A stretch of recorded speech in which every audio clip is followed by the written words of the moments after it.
Purihin ang Diyos, purihin ang ating Panginoon.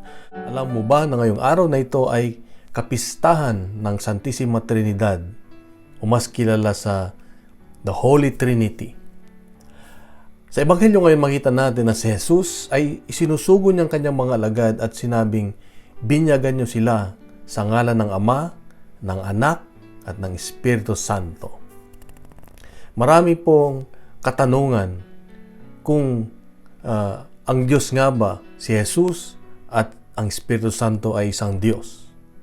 Sa ating pananampalataya ay nagsalin-salin na naging tradisyon ng ating simbahan na tatlong persona pero iisang Diyos.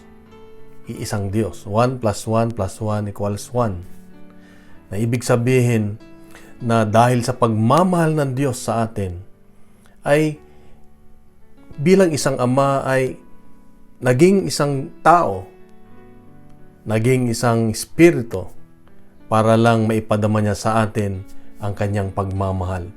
Para sa akin, simple lang. Kung ako'y nagnanais na makausap ang isang ama, tawagin ko ang Diyos na Ama. Gusto kong makausap isang kapatid, isang tagapagligtas, tawagin ko si Jesus. At kung gusto kong makausap ang Diyos na nasa akin, tawagin ko lang ang Banal na Espiritu Santo. Kaya napakasimple lang. Ang Diyos natin ay iisa, pero tatlo ang kanyang gampanan sa ating buhay. Una, siya ay tagapaglikha. Pangalawa, tagapagligtas. At pangatlo, tagapagpabanal.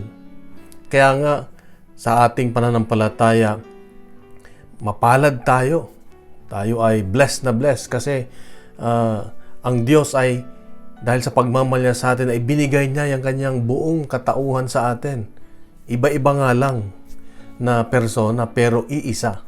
Kaya kapatid, magalak tayo. Magalak ka kapatid na kahit saan ka umikot, nandyan ang Diyos. Tumingala ka sa langit, nandyan ang Diyos. Lumaad ka sa lupa, nandyan ang Diyos. Kahit ikaw ay mag-isa, ikaw lang, kasama mo ang Diyos. Kapatid, ganyan tayo kamahal ng Diyos. Mahal na mahal ka ng Diyos. Mahal na mahal ako ng Diyos, mahal na mahal tayo ng Diyos.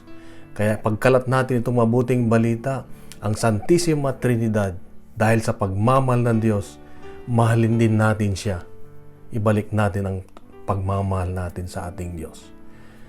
Bukas muli, meron siyang magandang mensahe at antabayanan natin. Pagkalat natin ang mabuting balita, siya ang mabuting balita, ang Santissima Trinidad. God bless and God is good.